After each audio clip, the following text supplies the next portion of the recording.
the Auburn Blitz Podcast, your direct source for all Auburn all the time with Brett Pritchard, Faith Richardson, and Randy Lee.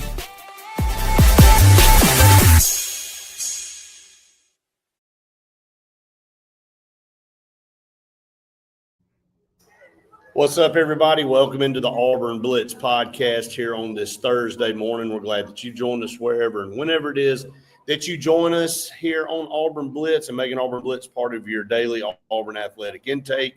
Brett and Faith here with you on a Thursday morning. We are recording this. It's coming to you on Thursday, but we recorded it last night. So when you comment, we can't interact with you. So we apologize for that. But got a busy day today, so that's why we are having to record this particular podcast. Faith, good to see you. Good to be back. Good to see you too.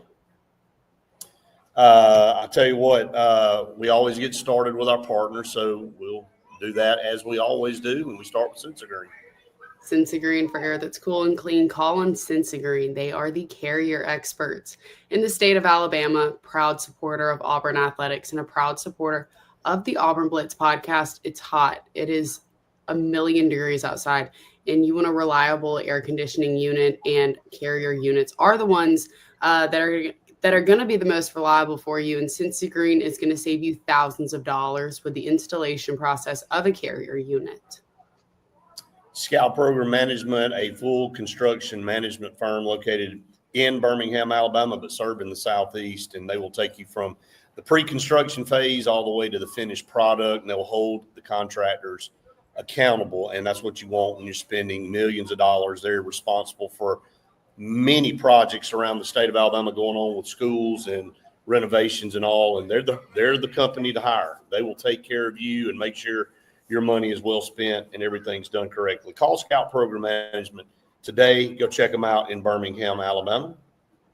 Bunkers in downtown Auburn. If you want to go play golf, not outside, you can do it inside at Bunkers.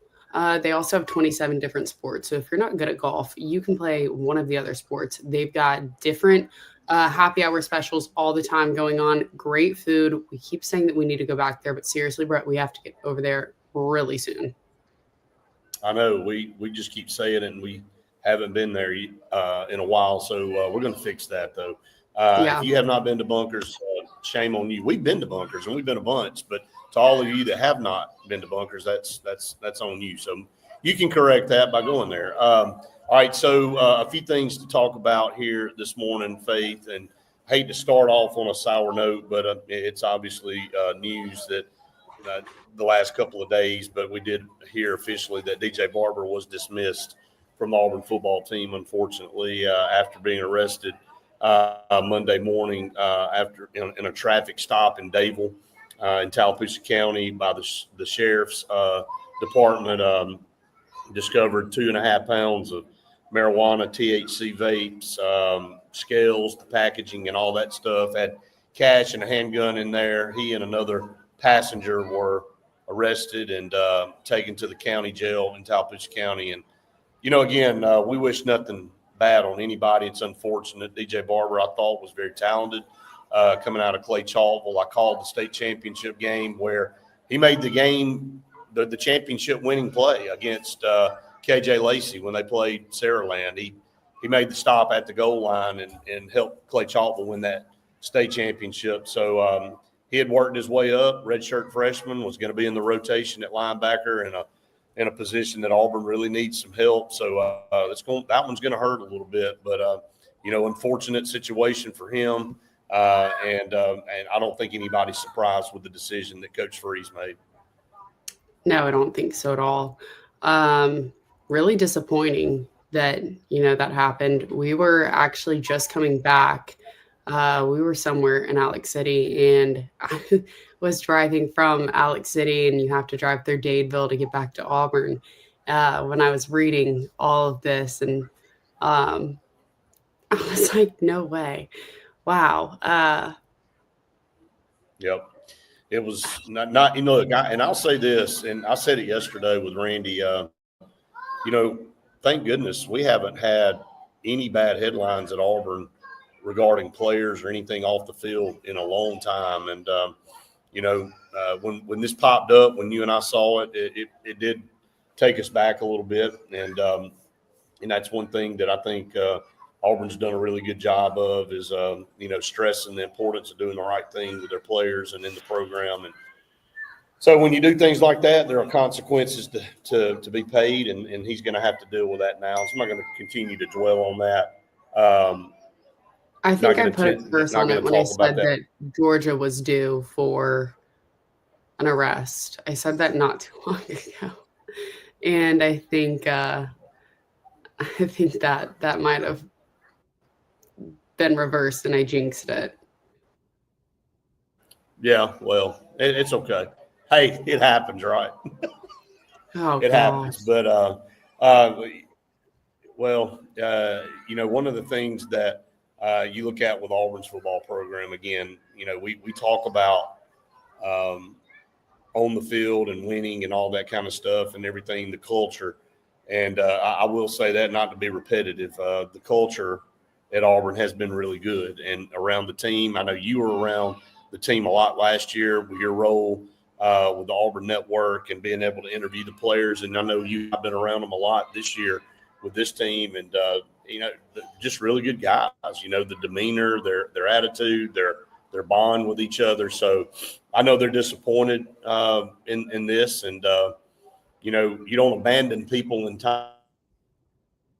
You'll get probably blasted on social media and things like that. But when people are at their lowest is when you need to pick them up. You need to be there for them to help them through. So I know he'll need, prayers and things as he deals with this situation that he brought on himself, not making excuses, but that's the thing about life is that you do things like that, you have to suffer the consequences. So that's all I'm going to say about that. And we'll move forward. But we're going to cover a couple things here this morning, but did want to talk about a little bit about Auburn basketball. Auburn basketball adds a exhibition game to its schedule, and looking forward to that. I think it's going to be a lot of fun when you look at the team they're going to be playing in Oklahoma State, and it will be in Birmingham at Boutwell Auditorium, and I think Alabama's going to be involved. I think some other teams are going to be both men and women's, but that game will be on October 15th at 7 p.m. In the Boutwell Auditorium, and that'll be the first opportunity, I think, for people to see Auburn in Nike uniforms for basketball. So yeah, that's a pretty good deal there. Tickets already on sale, Faith, for that event. We know that it'll sell out very, very quickly with the popularity of this Auburn basketball program. Yeah, Stephen was saying that Coach Stephen Pearl, he was saying that Oklahoma State is in kind of the same position Auburn is, having one player return. So as much of a debut for Nike, it's going to still be kind of the debut of both of the teams in their new kind of mesh and how they interact and play together. Yeah.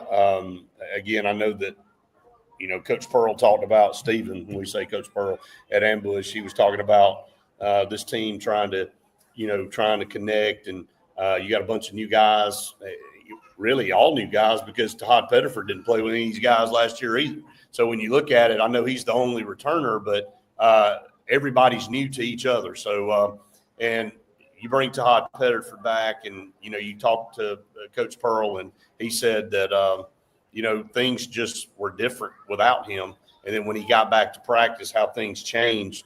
And what a difference maker. Not that we already didn't know that he was a difference maker, but what a difference maker he really is. You don't know sometimes until somebody's gone how much you miss them, and then you're glad he was able to come back. And, they were worried about that, with Todd, just like a lot of us. He was doing really well in the combine and, had really worked his way up, maybe borderline late first-round draft pick. And if that would have happened, he probably would have left. And so, anyway, we're glad he's coming back to Auburn. I think he's only going to improve his stock, and it's only going to get better. And I think he'll be one of the best point guards in the entire nation this coming up season. Oh, absolutely. There's no doubt.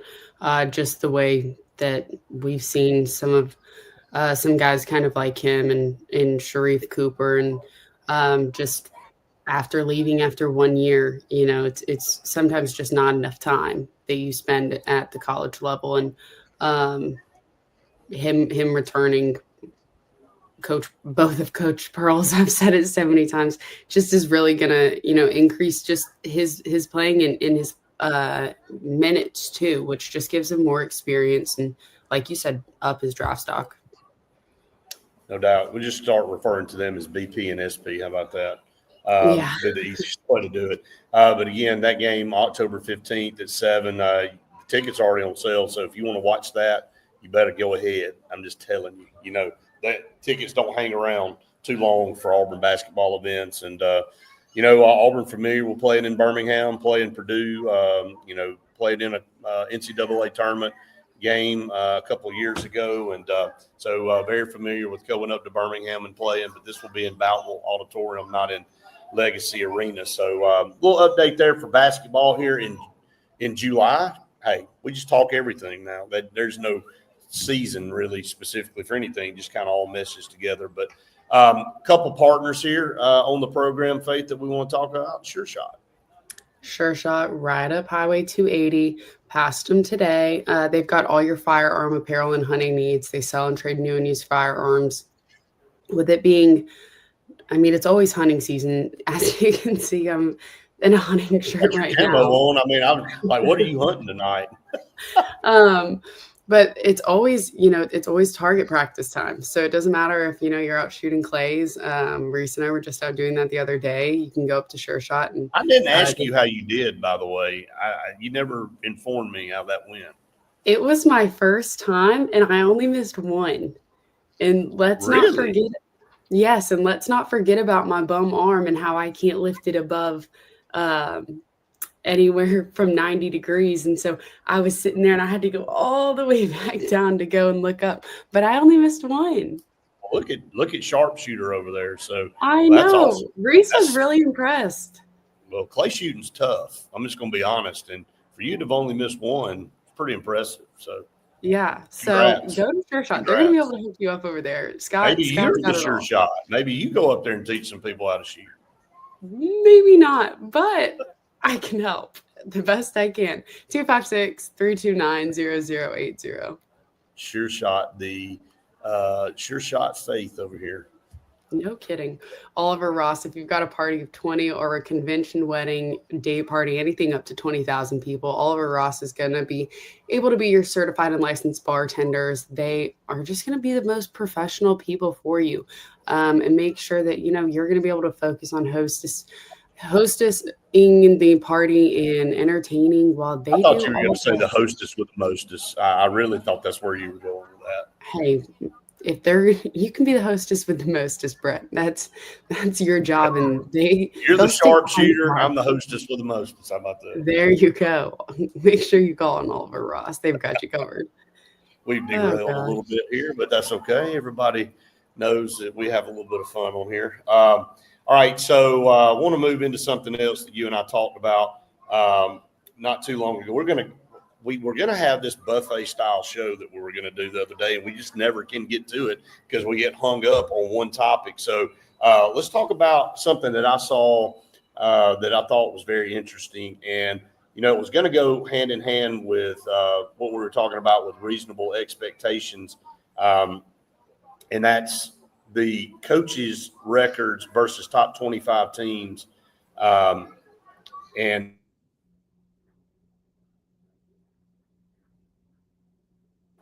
I think you got that, Faith. I think I just sent it back over to you. It may be on its way over to you, but I wanted to bring that up and kind of talk about it. But some of these records are a little bit astonishing to me. Yeah, I don't know if it's you or me that keeps buffering out. Can you hear me? I think I'm buffering pretty bad right now. Yeah, it's okay. I can hear you. Okay, yeah. So I didn't really get that last part that you just said, but it is astonishing, some of these records. Yeah, I don't know what happened. Everything just kind of shut down. Yeah, everything just kind of shut down for a second. So everybody hang with us. All right, top 20 coaches records. The SEC coaches records versus top 25 teams. Yes. some of these are pretty interesting. Look, we'll start at the top. We usually start at the bottom and work our way up. Let's start at the top. Hey, Kalen DeBoer, 15-3 all time against top 25 teams. That's an 833 percentage mark. He's at the top of the list, and I know he hasn't coached in as many top 25 games as some of these other coaches, but that's pretty dang impressive. 15-3, 18 games that you've had against top 25 opponents, you've won 15 of them. You got to tip your hat. Yeah. I mean, again, it's not as many games because you look at once we get to the number 2 with Kirby sitting there at 37-15. Wow.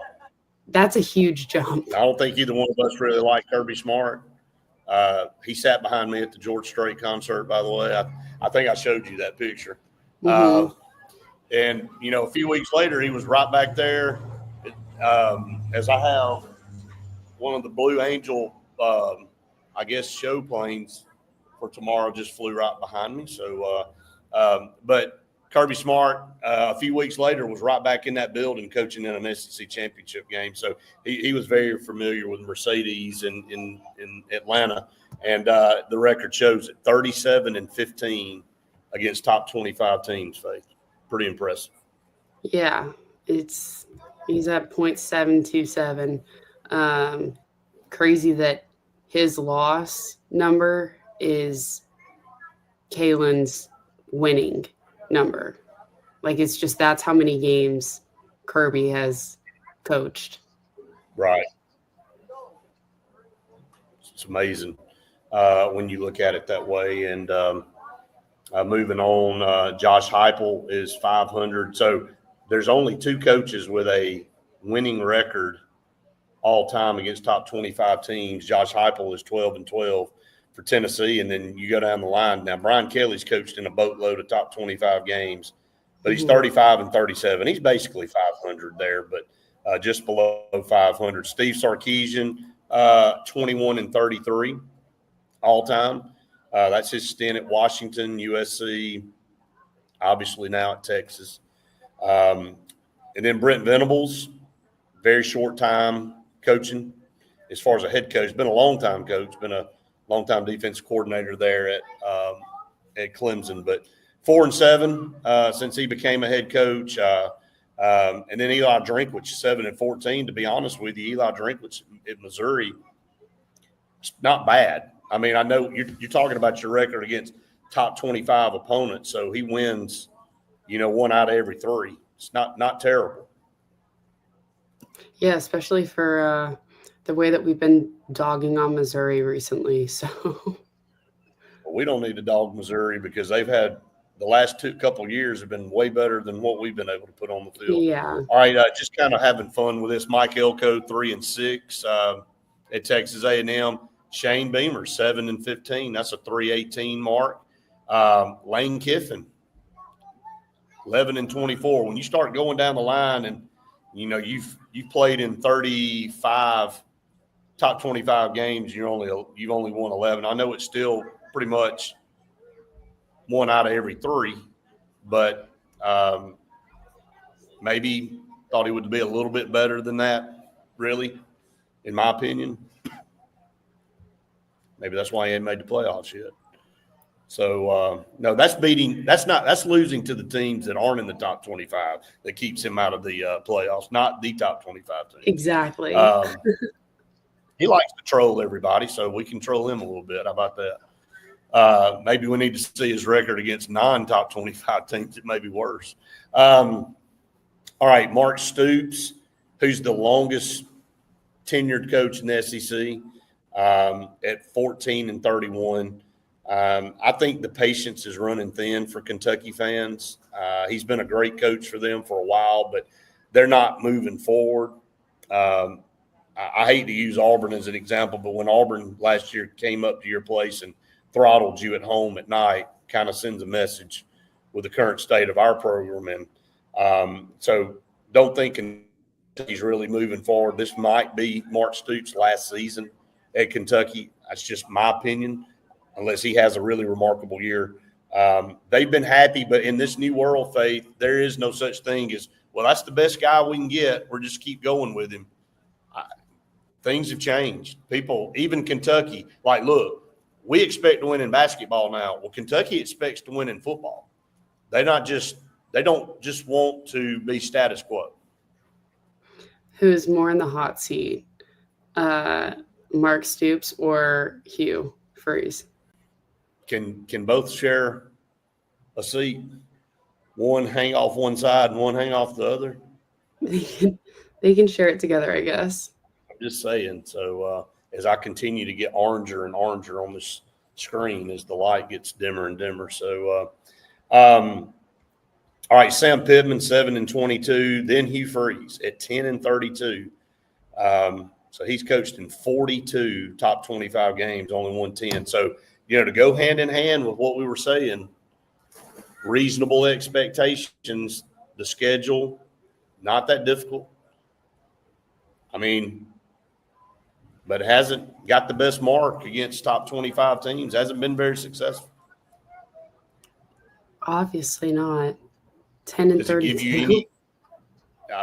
Does it give you any reason to think that things will turn around this year? So, I mean, that's just kind of where we are. I mean, this is over the lifespan of his coaching career. So, yeah, even more pressure this year, and got to win some of these games against some of these top 25 teams.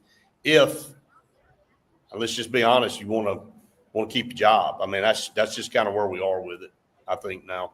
I don't think anybody's kind of shying away. Auburn's got to win 8 or 9 football games this year with this schedule and this roster. So, closing out this, Billy Napier is equally on a hot seat, I think. Now, I think he helped himself a lot toward the end of last season. He was on a flaming hot seat. I'm talking about the flames coming up above his head. It was so hot, and then things kind of turned around for Florida. But they've got a tough schedule, and I keep reminding everybody, and you know how high on DJ Lagway I am, but I'm telling you right now, they're going to have him play really well because they've got a tough schedule. I think Texas comes to them. I know they play Florida. I know they play Georgia, as always. It's not the easiest schedule for Florida. So I think Billy Napier joins that seat with Mark Stoops and Hugh Freeze right now. I don't think some of y'all, I'm just going to refer to you, that you need to be worried about him, about DJ not playing well. I think you need to worry about him playing at all if he's, hurt or not. You keep bringing that up. So I'm just saying. Well, I mean, that's true. I mean, he hasn't been able to make it yet. So we'll see if he's able to survive that. All right.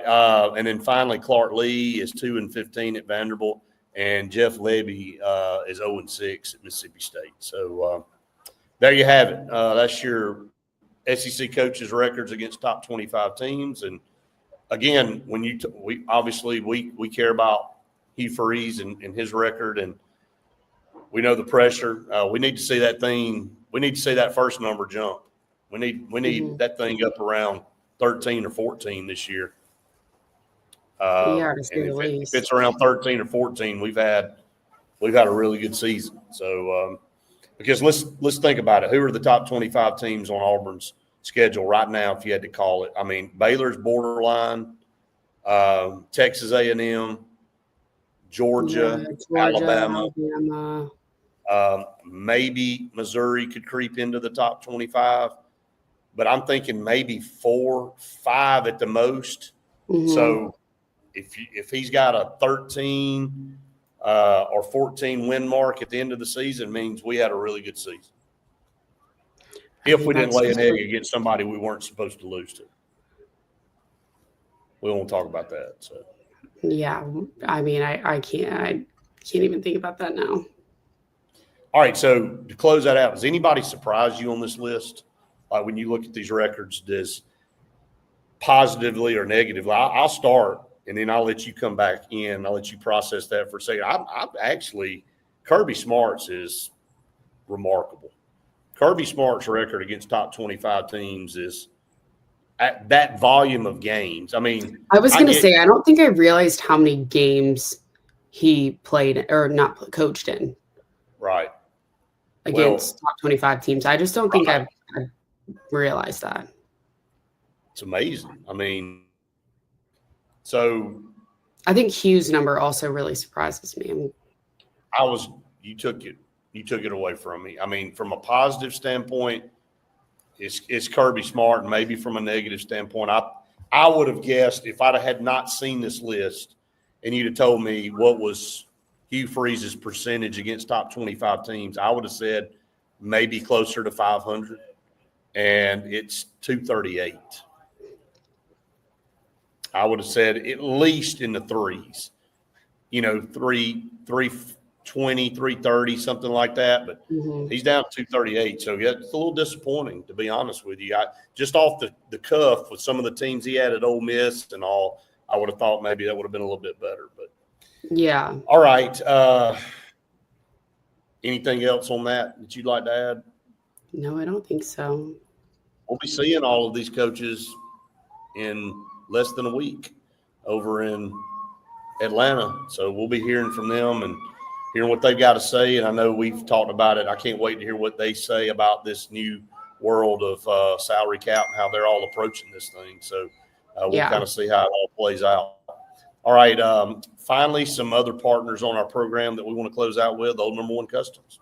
Old Number One Customs, if you have an outdoor living space, if you have a master bathroom or kitchen, anything like that, Old Number One Customs will come in and out of your house in just 2 weeks and be able to fully refurnish or redo whatever it is that you need done. And I mean, Brett, kind of tell me a little bit about what your process has started off being. Man, we are excited. They've done the rendering, and they've got all of the basically things laid out, and now we're ordering our tile and ordering all of our fixtures and all. So it's starting to take shape. So hopefully in a few weeks they'll be ready to start work, and we'll be filming that and showing some video of that, hopefully right here on the show for everybody. But Old Number One Customs, go check them out. They do great work. The outdoor living spaces, all of that is just awesome. While you're at it, you might as well go ahead and have a Home Atlas water filter duo filter system to get installed as well, so that you can have your bathtub filled up with filtered water. You want to make sure that every single faucet in your house has filtered water coming out of it, and JFA Blue Plumbing will be able to install that Home Atlas water filter duo for just $15.99. And you can't put a price on health. Call on JFA at 844-JFA-BLUE. And you can't get a better number than that either. So I know. I can remember. Easy to remember. So, all right, we're going to wrap it up here a little bit shorter this morning for everybody. And I know everybody's like, what are you talking about morning? It's gotten darker as the show's gone on. With you. Well, I am on the road, and I'm on a balcony. So when we started this, it was a lot lighter. So running out of daylight, and but we hope all of you out there have a great Thursday, and as Faith says, the best day ever. Right on time. It freezes. I'm gonna let you do that again. Best day ever. It froze right there, and a big old Wiggle.